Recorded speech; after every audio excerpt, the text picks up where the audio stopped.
Мөхтәрәм тамашачыларыбыз, кунакханә безгә рәхим итегез. Бездә кунакта Татарстанның атказанган артисты Фәнис Җиһанша. Исәнмесез? Исәнмесез, хөрмәтле телевизор караучылар. Фәнис, менә Галиәскәр Камал театры Аллаһы бирсә чираттагы сәфәргә кузгала, иҗади сәфәргә бу якларда, бу вакытта бусында кайсы якларга юл тотарга җыенасыз? Аллага шөкер, инде ул көннәрне дә күрер вакытлар җитәр икән. Менә 2006 елдан бирле инде безнең Мәскәү каласындагы Малый театр белән чиратлаштырып гастрольләр уза. Без инде бу юлы Мәскәүнең үзенә, гадәттәгечә шул Малый театрга иртәгедән гастрольләребезне Нәкъисәмбәт һәм Садалла Ванус әсәре буенча узган елга премьераларыбызның берсе Хуҗа Насретдин спектакле белән гастрольләребезне башлап җибәрәбез. Әйе, сез бит әле бу спектакльдә төп рольне дә башкарасыз. Әйе. 2 тапкырда куясыз икән әле бу спектакльне. 12-се менә хөрмәтле тамашачыларыбызны мин шушы спектакльгә чакырам. Инде аңа билетлар сатылып беткән. Ала алмаганнарны 17 гыйнварда әле урыннар бар. Рәхәтләнеп, сез безнең спектакльне карап, үзегезгә кирәкле булган сорауларга җавапларда, шул вакытта дулкынландырган мәсьәләләрдән дә чыгу юлларын табарлар дип уйлыйм. Алла бирсә. Чөнки без Илдар белән сөйләшеп утырган идек инде бер вакыт шушы Хуҗа Насретдин чыкканнан соң, андагы шушы фәлсәфи сорауларга җавап эзләп килгән тамашачыларның ахырдан бөтенләй теге комедия карарга дип киләләр дә, без аларга шундый комедия күрсәтәбез, уйланып кайтып китәләр. Аннары менә бу сорауны бирмичә булмый инде, күп тамашачыларны кызыксындыра дип уйлыйм, бигрәк тә бала чагаларны. Насретдинның аерылгысыз атрибуты ул ишәк. Аны ничек хәл итәчәксез? Питерга барамы ул? Мәскәүгә. Әйе, Мәскәүгә. Мәскәүгә бармый. Безнең менә шунсы кызык. Без дөрес әйтим Петербургта булдык. Анда ишәкне китергәннәр цирктан. Мин анда ишәкне гомеремдә дә күргәнем юк. Екатеринбургта да булдык, без Уфада да булдык, бүтән шәһәрләрдә дә булдык. Бу цирктан килгән ишәк менә ул шундук мине яратып алды. Безнең шундук контакт булды. Аның сәхнәгә чыгасы. Аның әле сәхнәдән чыккач та китәргә кирәк. Китмил тамашачы анда тора. Мен әйтәм, башы я башламаса ярар инде бу хәзер чыкканына инде. Ул инде халык аны яратты. Ишәк үзе халыкка бик хуш китте. Бу ел инде әлбәттә Мәскәүнең үзеннән Московский ишәк булачак безнең. Гадәттә бит менә аларны циркта чыккан хайваннарга, җәнлекләргә ниндидер шикәр каптыралар. Бар. Сезнең дә шулай ук шикәрегез бар. Бар, минем шикәр түгел, мин ипи катысы ярата диделәр. Махсус ипине киптерәм мин. Аңа әз генә тоз сибеп җибәрәм һәм чыгар алдыннан бер 3-4-5 сәгать буе ишәкне ашатмаска тиешләр. Чөнки бит аның тегенди мондай ашаткан әйбер артыннан да чыгып китү куркынычы бар алса да булмасын өчен инде ипине шулай иттереп мин чыгар алдыннан каптырам, чыккач каптырам һәм инде кире сәхнәдән киткәч. Секреты бар. Мәскәү ишәге белән дә танышасыгыз бар икән. Әйе. Бер-берегезгә ияләшәсе бар. Тагын нинди спектакльләр тәкъдим итәсез? Без бу юлы 7 спектакль алып барабыз. Аны инде без соңгы елларның премьералары дип әйттек. Шулар арасында әлбәттә Мәхәббәт ФМ бар, яшьләр өчен яратып кабул итеп алганнары. Аннан соң инде классик әсәрләребездән безнең Галия Бану спектаклен алып барабыз. Шулай ук балаларны да без буш итмәдек. Илгиз Зәйниевнең Кәҗә сары һәм башкалар дигән спектакле. Шулай ук Илгиз Зәйниевнең Көтәм сине премьерасы. Анда инде вакыйгалар бала тудыру йортында бара. Хатын-кызларның менә шушы бүгенге тормыштагы проблемалары, гаилә проблемалары барсында чагылдырабыз.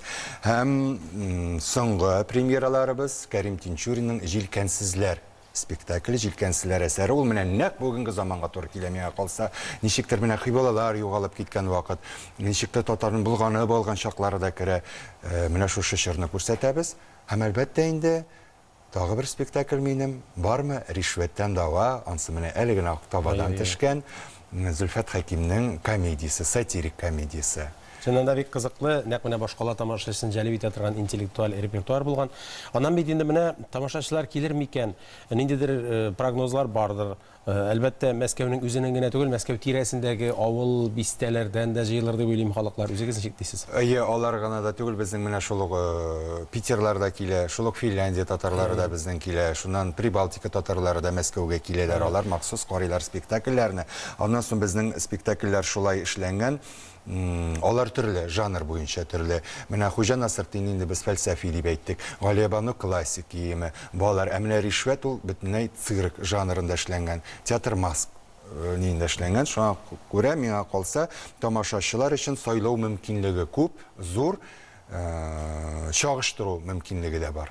Койсы күңелләренә якын, шуны Әйе, киләчәкләр. әйе, Шулай да нинди жанрны якын итә халык, тамашачы?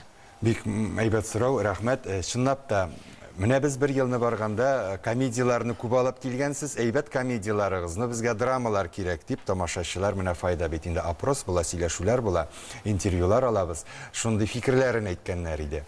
Без аңа гына да түгел инде, икенче килгәндә инде без шушындый арбалы хатыннар, курчак туе кебек көчле драмаларны алып барган идек. Аларны да яраттылар, үз итләр.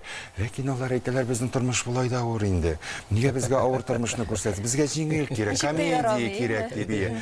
Шуңа күрә хөрмәтле тамашачылар, бу юлы без килгәндә инде көтәм сине кебек, җилкәнсезләр кебек мелодрамалар белән бергә, фәлсәфи Хуҗа Насретдин белән бергә, сатирик буфанада стилендә шилеш тапкан, бармы ришвәттән дәва спектакльләрендә алып килдек. Шуңа күрә кем драма ярата, рәхим итегез драмаларга, кем комедия ярата, син әйткәнчә инде, рәхим итсеннәр комедияларга.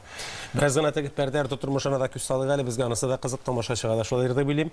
Булар бит инде спектакль актерлар барды да бетте түгел, әле ни кадәр декорация бар. Алар инде китә тора торганнар алданрак. Алар киттеләр инде, алар инде безнең ай башыннан җыештыра башлыйлар, әзерли башлыйлар. 200-гә якын кеше җыйнаулашып чыгып китәбез. Ярты состав, аннан соң 3 автобус, декорациялар ничә фуралар белән чыгып китә. Ул үзе бер ничек дип әйтергә инде, менә хиҗрәт кебек. Пүшен өмертен, менә театрың белән, өең белән бит инде җылы җиреңне ташлап чыгып кит. Без чыгып та китмәсек, чөнки без анда үзебезне өйдә кебек хис итәбез. Безне шундый көтеп алалар. Безнең Бахрушин музеена да чакырасым килә. Анда безнең менә театрның 110 еллыгына багышланган күргәзмә эшләячәк. Аннан соң безне көтеп торалар мәктәпләр, гимназиялар, Муса Җәлил исемендәге гимназиядә барып чыгыш ясаячакбыз. Шуннан соң Татарстан Республикасының инде дини нәзарәтләрендә безнең менә программалар шулай тыгыз итеп бүленгән. Без Казаннан чыгып киткәндә кебек түгел, үз арада аралашып, сөйләшеп, менә шулай.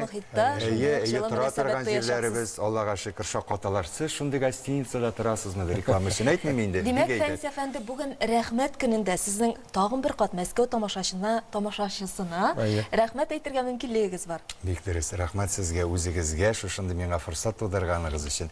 Мин моны аңладым, йомгакларга кирәк дип инде. Ярар алайса, хөрмәтле тамашачыларыбыз. Сез безне ачлык елларында да ташламадыгыз. 40-нчы елларда да, сугыш вакытында да безнең театр сезнең өчен эшләде, фронт өчен эшләде. Инде без укыган вакытта 90-нчы елларда бөтенләй дөньяның кая киткәнен белмәгән вакытта да безнең залларыбыз шыгрым тулы булды. Тамашачыларым, йөрәгемә кулымны куеп әйтәм, бүгенге шушындый салкын кышкы көннәрдә дә, кичләрдә дә сез безгә киләсез. Җылы хатлар язасыз.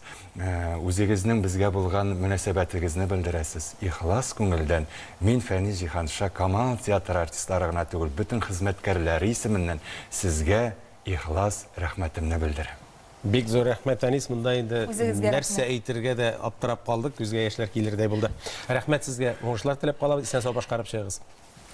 Хөрмәтле тамашачылар, студиябездә кунакта Татарстанның атказанган артисты Фәнис Җиһанша булды. Без Галиәскәр Камал театрының Мәскәүгә иртәгә башланачак гастрольләре турында сөйләштек. Фәнис Җиһанша белән саубуллашабыз, тапшыруыбызны реклама чыгарылышы дәвам итә.